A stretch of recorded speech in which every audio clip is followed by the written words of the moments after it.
Welcome to Mission Driven Founders, where passion meets purpose. If you're dreaming of starting your own business, whether it's in beauty, wellness, or beyond, you're in the right place.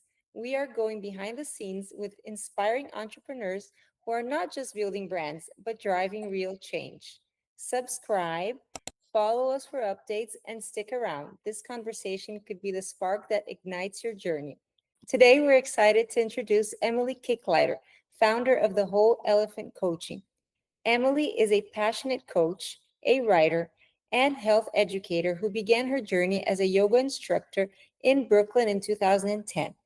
After being diagnosed with stage 4 metastatic breast cancer in 2024, she embraced her purpose of empowering others through workshops that blend her expertise in wellness, regenerative farming, and healing practices. Now, let's dive into Emily's inspiring journey and see how she's contributing to our movement and making a difference in the world. Emily, thank you so much for joining us today. Oh, thank you for having me, Wanda. I am overwhelmed with joy to just have met you just and got to spend the time with you at the workshop and then to get to have this conversation. I feel really privileged. I am so honored to have been invited to your workshop, to your retreat, to spend the whole weekend with you and your beautiful guests. It was such a pleasure. It was amazing, and it really was a transformative experience. But we will get to the retreat very soon. My first question is, your brand's journey is truly inspiring. Can you take us back to the moment that it all began? What sparked the idea, and how did you turn this beautiful idea into reality? Sure. Let's see. I think that the idea came to mind perhaps when I started studying a little bit more of the quantum meditation aspects of like Joe Dispenza's work and Deepak Chopra and Brandy Gilmore are a few that I studied their work. And a lot of the inspiration came from embodying and already feeling what it was like to be healed, to be able to help other people heal. And so I think that early on in my journey, I felt like it was a story to write and to sort of embody and become, to have this healing experience, to be able to help other people have similar healing experiences. And the whole elephant, the name of the coaching and the name of my programming and content that's forthcoming is all about the old Buddhist parable of the blind men feeling the elephant, the different parts of the elephant, and how approaching integrated healthcare really does require one to zoom out and acknowledge that all of the perspectives, while being true to those people, to your conventional oncologist, or being true to the naturopath, or being true to the spiritual elder or whatnot, they all are not the whole truth, and that only you can find the whole truth of your journey throughout your experience.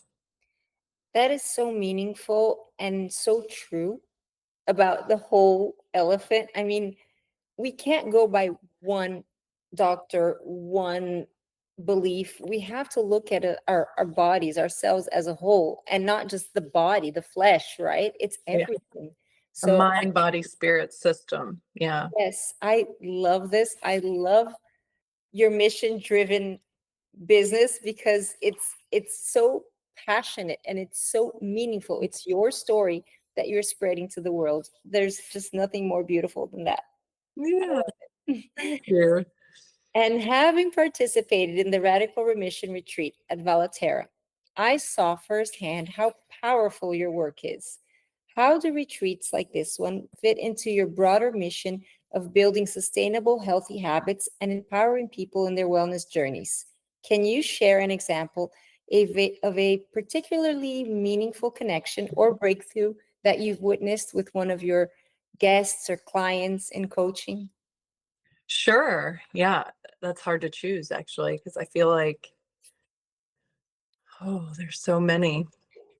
I would say, to answer the first part of the question, the retreat model for me, so having come to this sort of health crisis of my own with a pretty big bag of tricks. I worked in the health and wellness sector, and I have almost 500 hours of yoga teacher training, and I have myself been able to go on and participate in many beautiful like health retreats and yoga retreats. And I always found, especially I lived and worked in New York City for 6 years, and that retreat model was so important for my own mental health, first of all, living in the city and in an urban space, but also just as a practice of self-care, of really, coming home to yourself by getting out of your home, if that makes sense. Um, because I think that there's just an element you have to retreat from the hustle and bustle of everyday life. Even if you're practiced enough and have enough meditation practices and different things that you bring to your everyday life, there still is something to be said for really stepping off the wheel, the hamster wheel, Yeah. and having that time to truly receive benefits of being still, and again being sort of off of that wheel of the day to day, the bread work, as Gandhi called it. It's all very important, and you can imbue your everyday life with all these different things, but if you don't ever take the time to sort of step away and see it from a different perspective, or even I heard one of a brilliant teacher and doctor, I just heard on a podcast, say something like, you can't see the container from inside, you have to like step out. And it may have not been the same analogy, but I feel like the retreat model is really important for that. And especially when you are healing with a health crisis like cancer, you can get so swept up in um, even the verbiage around conventional care of fighting and the battle. And you just get, even if you're not ascribing to that language for it, you still get swept up in the work, right? I have to heal, I have to do. And the escape to just be is just so vital to your body's ability to heal, in my opinion. Um, I would say an example, uh, I had someone in my very first retreat, and she said, I won't be able to eat, the food that you provide. And she had brought like a cooler and a bunch of food with her. And the reason that she said that was because she had had a long journey with health issues before cancer. And then, of course, because of her cancer, she was trying to be conscientious. And so she was gluten free, dairy free. I can't remember if she was vegan. Um, just had multiple like food, uh, dietary needs, right? And, Mhm. and restrictions. And by the end of the weekend, she could eat everything that I provide, or at least something at every meal, and felt really nourished. And at the end of the weekend, she looked at me and she said, I've never been anywhere where I didn't have to think about my food for like the whole weekend, and that I felt like that I was nourished and provided for. And that to me was a really big, like, whoa, that's meaningful, because I remember feeling that way when I went to my first radical remission retreat. It was at the Omega Institute.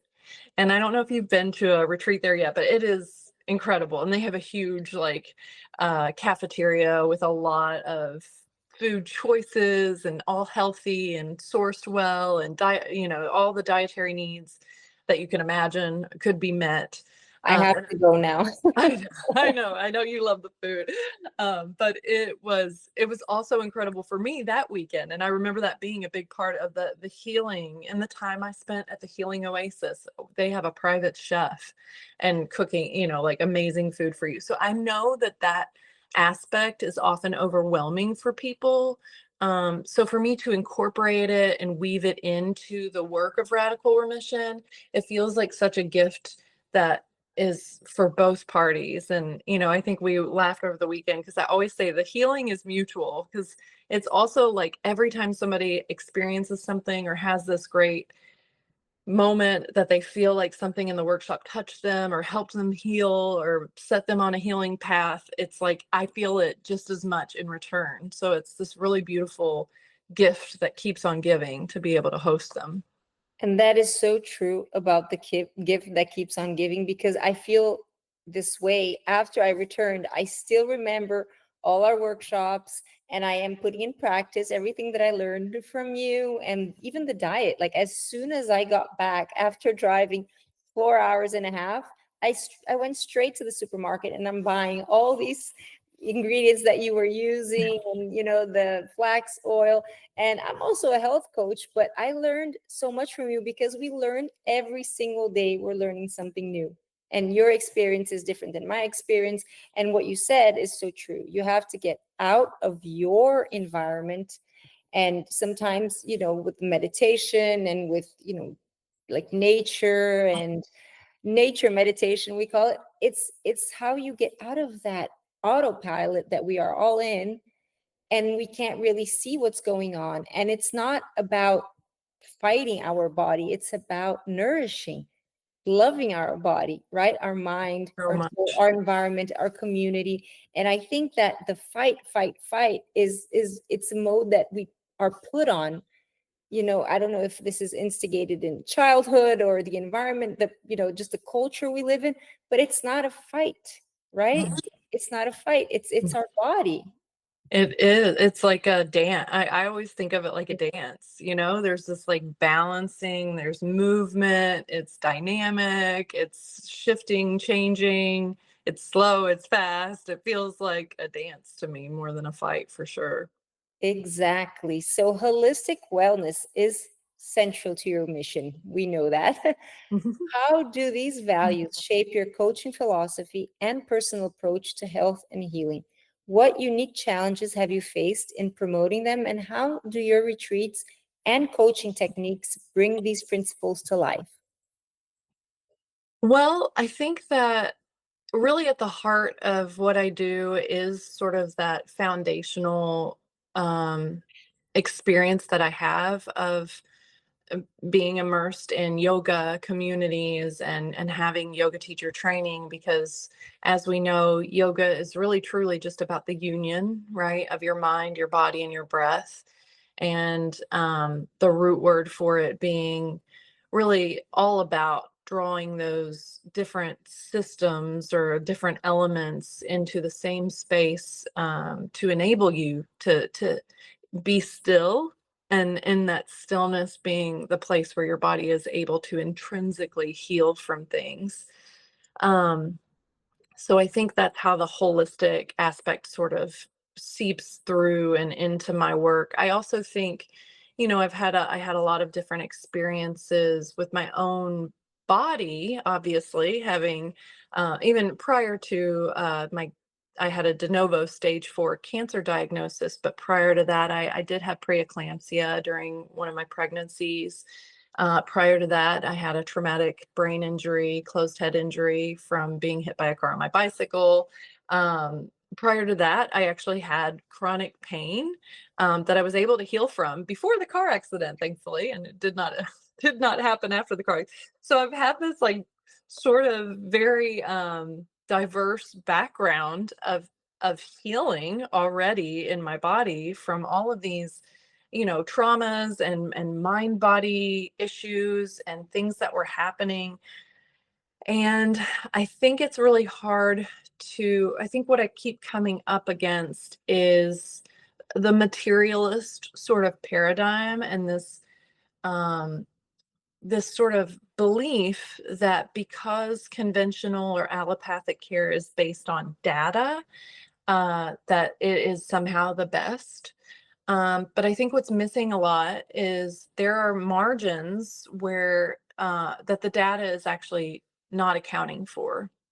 For instance, people who, do choose to go without allopathic or conventional care, a lot of times they are not in the data that allopathic and conventional care is using if that makes sense. Exactly. That makes total sense. So it's really hard to uh, really have let people, or I guess educate people and have them understand that you can still have peer reviewed, you know, actual scientific, empirical evidence and evidence based um, therapies that are not standard of care in conventional oncology.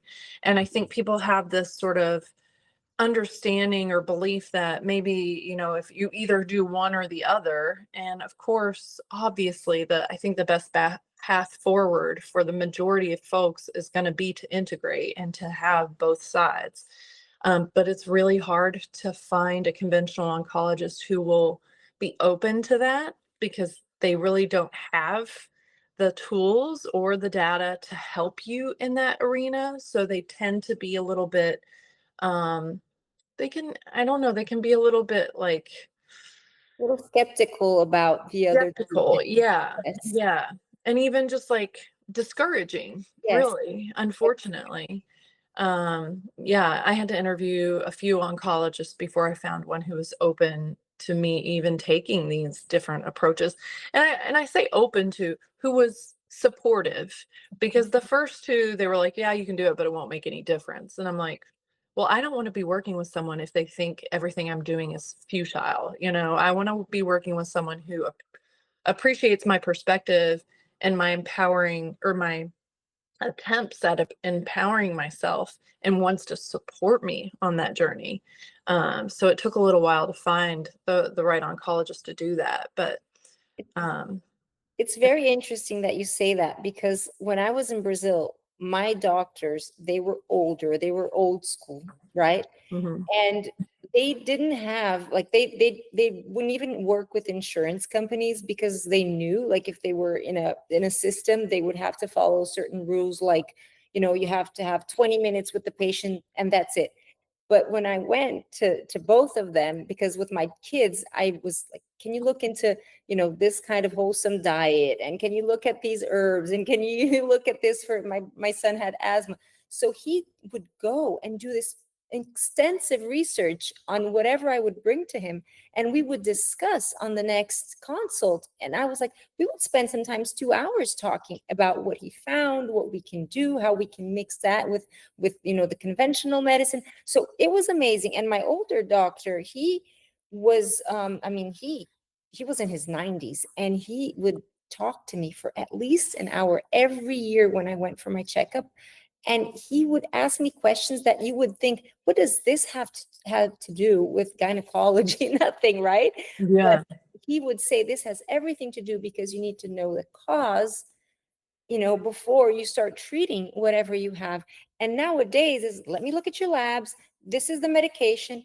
20 minutes, you're out. And I've been to doctors here that say I am not allowed to spend more than 20 minutes with you.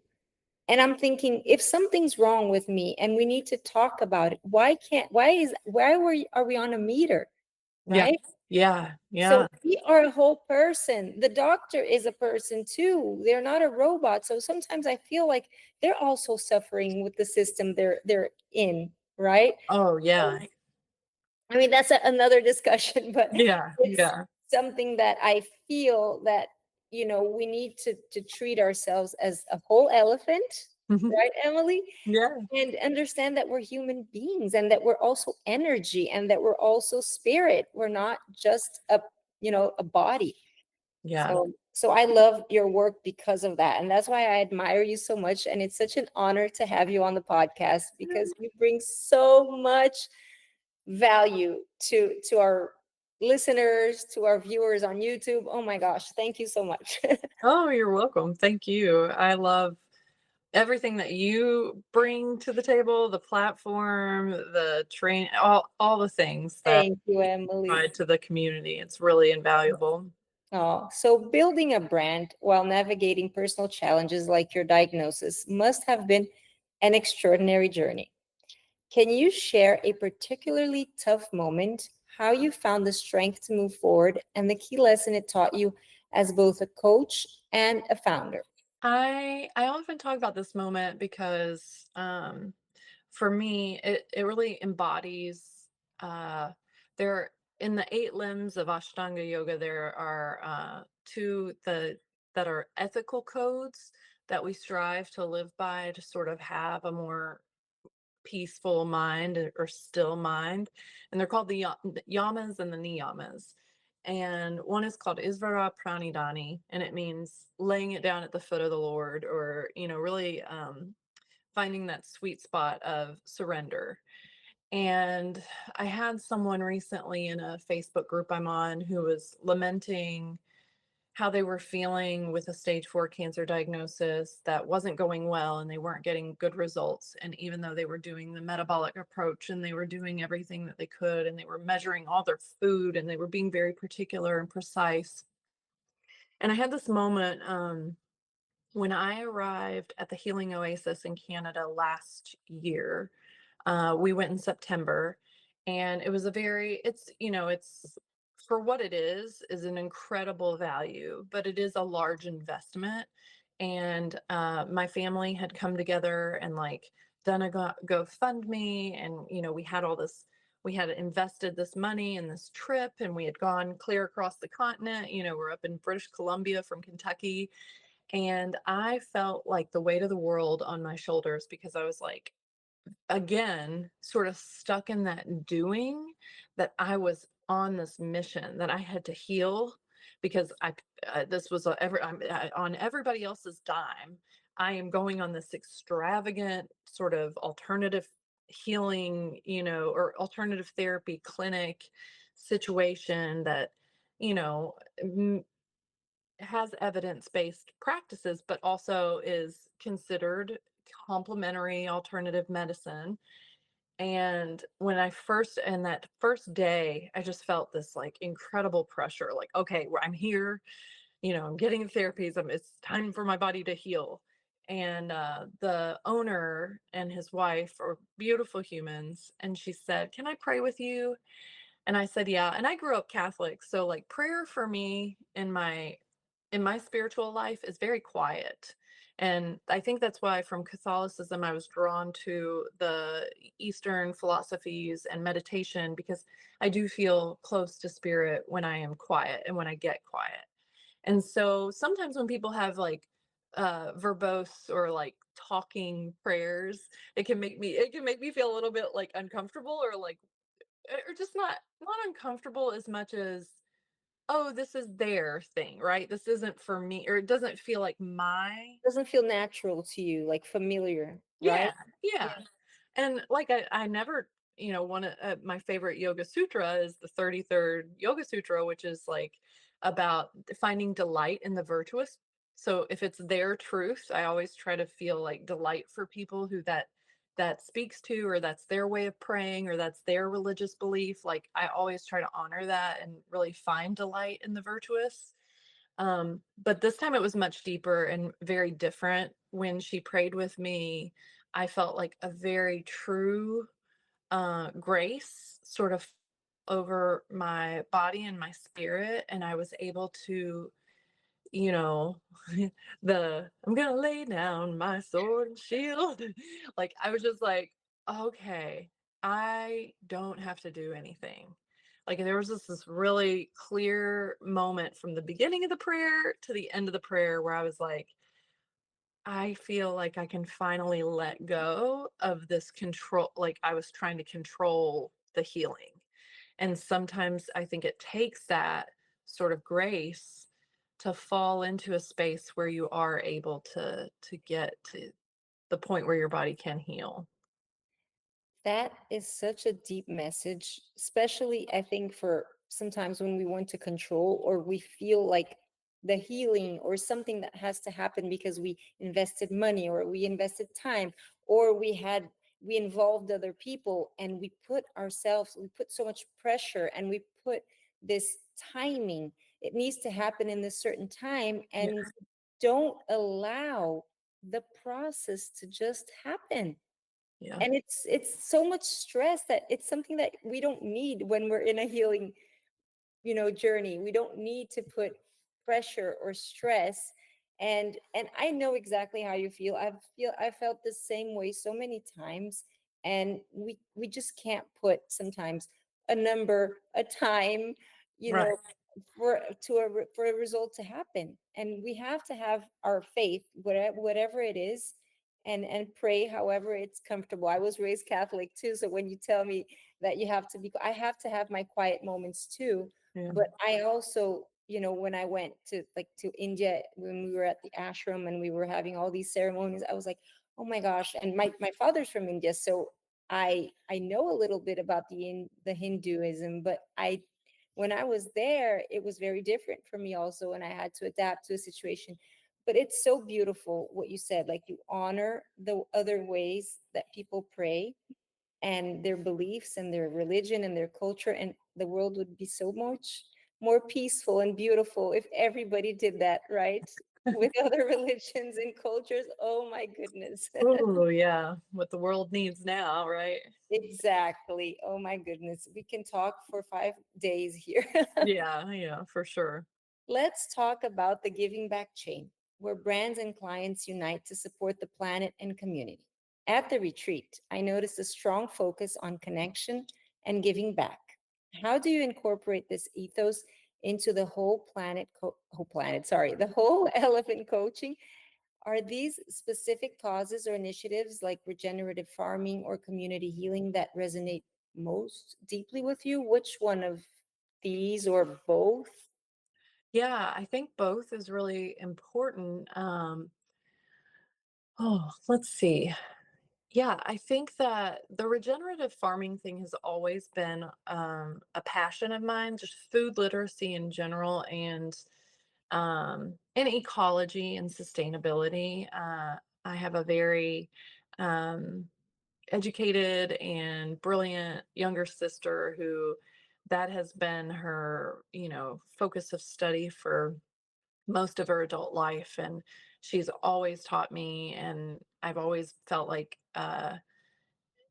she's been a leader in the field of just sustainability. I read a book once called The Closing Circle by Barry Commoner.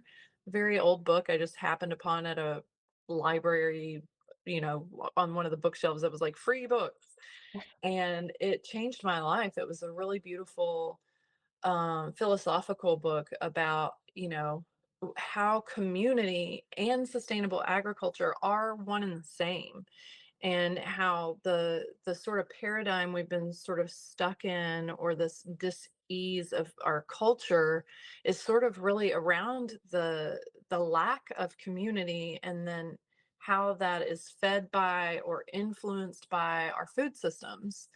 And I think, I try to create partnerships and initiatives with each of my workshops with local farms.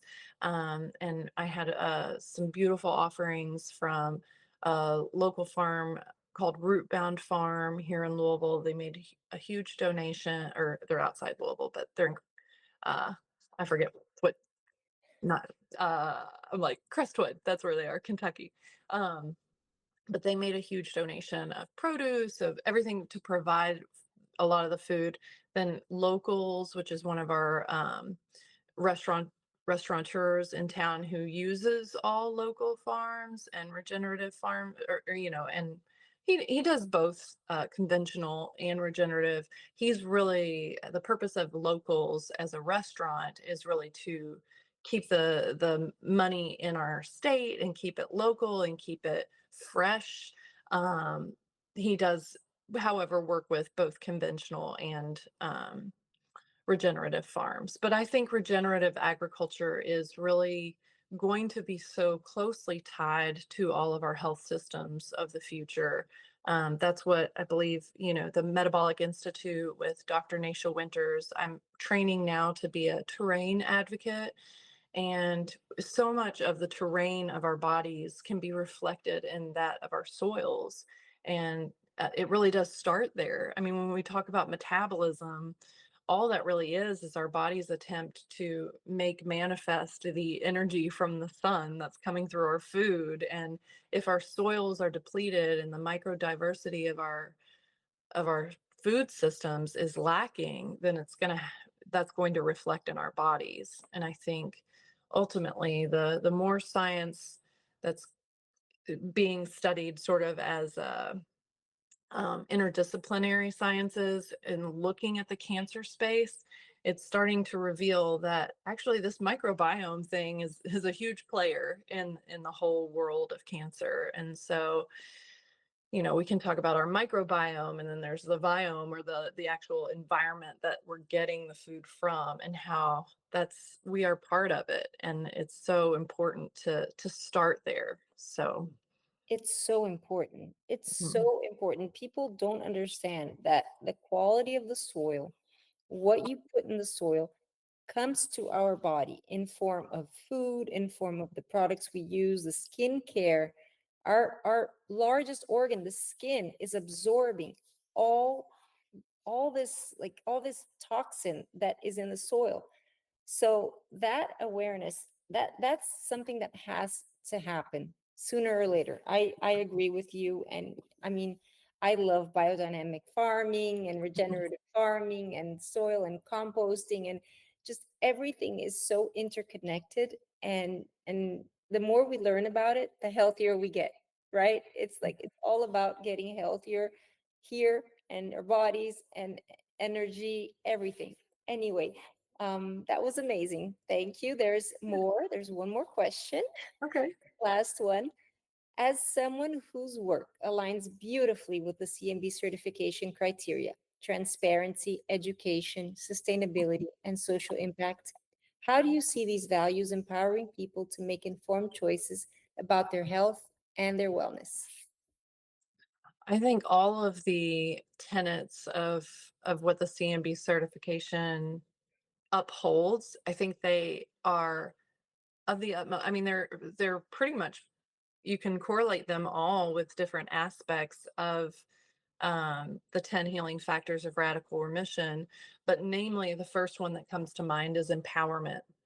Because I think that when you empower yourself on your health journey, then has such a snowball effect. Like or tumbleweed or whatever, it picks up momentum, and you really do start to grow once you start to take those first steps that make you feel like my choices make a difference. My choices matter.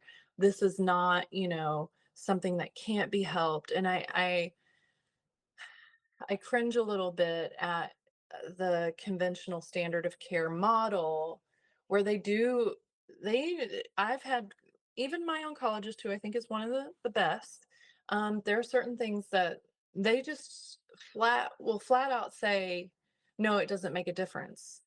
And I always go back to, okay, so what caused cancer again?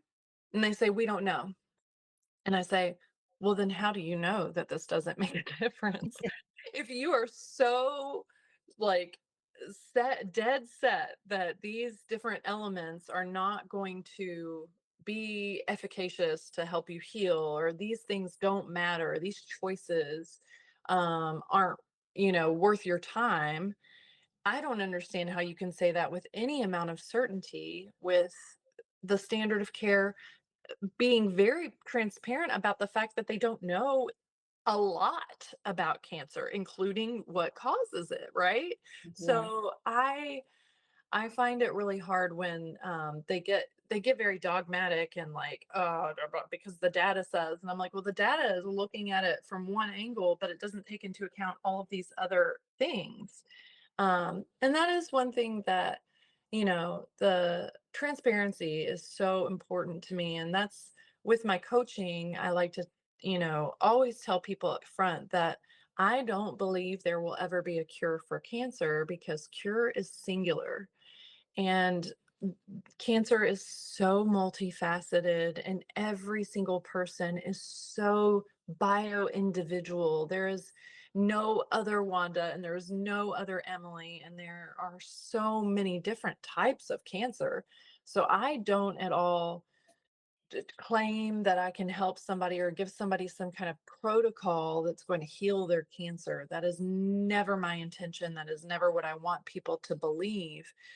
But I do firmly believe myself that other people can heal when they are empowered on their journey and when they start to implement these healing factors and find their own path and look at the terrain as we do in the Metabolic Terrain Institute. When you really start to take into account the different buckets that Dr. Nasha talks about, and how your environment and how your, you know, mental health and how your stress levels and your sleep and your, I mean, everything is going to affect this journey. So, or your health, I should say. One of our participants in the last workshop, she didn't like the word journey. And it was really funny because in that recent film, the apple cider vinegar film, like the girl was like, "Oh, I don't like the word journey." And I'm like, "What else is it? It's a journey. We're getting somewhere." Like, I don't know. I like it. I Uh, love the word journey I because we know. are always, to me, life is a journey. We are here Right? on a healing journey. We're here to either learn, I mean, not either. We're learning something, we are healing from something, we are giving back to someone, to something. I mean, it is a journey of so many, activities that we're doing while we're in this life, that if we don't see it as a journey, what are we going to see it as? I don't know. I mean, I'm open to learning other terms, but I I know. love the journey. I know, me too. I just also don't want to overuse a word too much. So I'm like True. always trying to think of like, what else is it? It's also, I like the dance. I like the, the path. I don't know. But whatever it is, it's really sweet. And I'm super glad that we get to do it, you I know? know we don't want to be repetitive, especially not with an English major, right? Never. I can't make that mistake. As a Brazilian, can't be repetitive. And I tend to be very repetitive with my words, especially if I really like a word. I love it. Oh, yeah, yeah. Oh, I don't want to finish this conversation. I just, Oh, I don't want it to end, but it has to, right? Even the good things end. Thank you so much, Emily, for sharing your inspiring journey and for all the work you do to create a more sustainable and conscious world. You've shown us how businesses can truly be a force for good. And to everyone watching, remember that every choice we make can shape the future. So let's choose wisely, live intentionally, and support those who are making a difference, like our friend Emily. So stay inspired, stay motivated, and let's keep building a brighter future together.